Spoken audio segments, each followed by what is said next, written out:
ସୁରଭି 2023ର ବିତର୍କ ପ୍ରତିଯୋଗିତାର ପ୍ରସଙ୍ଗଟି ହେଉଛି ସ୍ୱାସ୍ଥ୍ୟ ହିଁ ସମ୍ପଦ।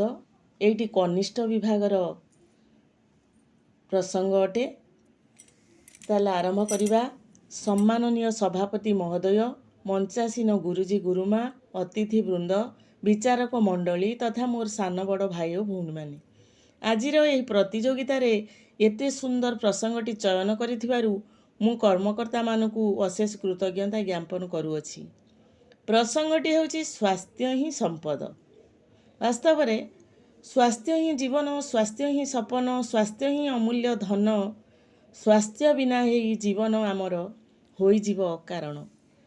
ପାର୍ଥିବ ଜଗତରେ ଘରଦ୍ୱାର, ଜମିବାଡ଼ି, ଟଙ୍କା ପଇସା, ସୁନା ରୂପା ଇତ୍ୟାଦିକୁ ସମ୍ପଦ କୁହାଯାଏ। କିନ୍ତୁ ଏହିସବୁ ସମ୍ପଦକୁ ଉପଭୋଗ କରିବା ସେତେବେଳେ ସମ୍ଭବ ହୁଏ ଯେତେବେଳେ ଜଣେ ବ୍ୟକ୍ତି ସୁସ୍ଥ ଓ ନିରାମୟ ଜୀବନଯାପନ କରେ। ମାତ୍ର ସ୍ୱାସ୍ଥ୍ୟ ବିନା ଏହିସବୁ ତୁଚ୍ଛ ଓ ମୂଲ୍ୟହୀନ ହୋଇଥାଏ। ସେଥିପାଇଁ ଇଂରାଜୀରେ ଏକ ଉକ୍ତି କୁହାଯାଇଛି, ହେଲ୍ଥ ଇଜ୍ ୱେଲ୍ଥ। ତେଣୁ ଏହି ସ୍ୱାସ୍ଥ୍ୟ ରୂପକ ସମ୍ପଦର ସୁରକ୍ଷା କରିବା ଆମର ପ୍ରଧାନ କର୍ତ୍ତବ୍ୟ। ମନୁଷ୍ୟ ତା'ର ଆଶା ଅଭିଳାଷକୁ ପୂରଣ କରିବା ପାଇଁ ସର୍ବଦା ନିଜ ଶରୀରକୁ ମାଧ୍ୟମ କରିଥାଏ। ତେଣୁ ସେ ଓକିଲ ହୁଅନ୍ତୁ କିମ୍ବା ଡାକ୍ତର, ସୈନିକ ହୁଅନ୍ତୁ କିମ୍ବା ଶିକ୍ଷକ, ବିନା ସ୍ୱାସ୍ଥ୍ୟରେ ନିଜର କର୍ତ୍ତବ୍ୟ ସମ୍ପାଦନ କରିବା କଷ୍ଟକର। ନିଜର ପ୍ରତିଭା, ବୁଦ୍ଧି, ଜ୍ଞାନ ଯେତେ ଥାଉ ନା କାହିଁକି ରୁଗ୍ଣ ବ୍ୟକ୍ତି କାର୍ଯ୍ୟ କରିବାକୁ ଅସମର୍ଥ ମନେକରେ। ତେଣୁ ଦେଶ, ଜାତି ତଥା ନିଜର ମଙ୍ଗଳ ବିଧାନ ପାଇଁ ଉତ୍ତମ ସ୍ୱାସ୍ଥ୍ୟର ଆବଶ୍ୟକତା ରହିଛି। ସେଥିପାଇଁ ଇଂରାଜୀରେ ଗୋଟିଏ ଉକ୍ତି ଅଛି, ସାଉଣ୍ଡ ହେଲ୍ଥ କ୍ରିଏଟ୍ସ ସାଉଣ୍ଡ ମାଇଣ୍ଡ। ଶାସ୍ତ୍ରରେ ମଧ୍ୟ ଅଛି, ଶରୀରମ ଆଦ୍ୟମ ଖଳୁ ଧର୍ମ ସାଧମ।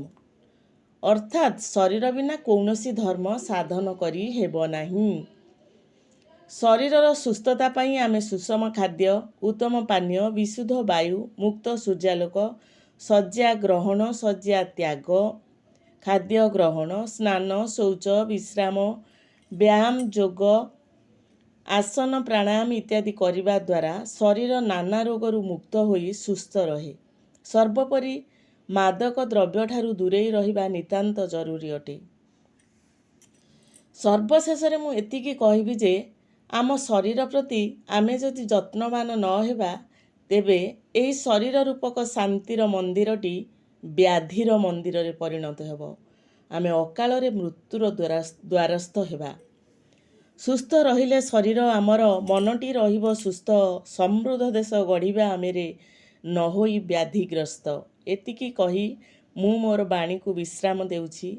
ଜୟ ହିନ୍ଦ।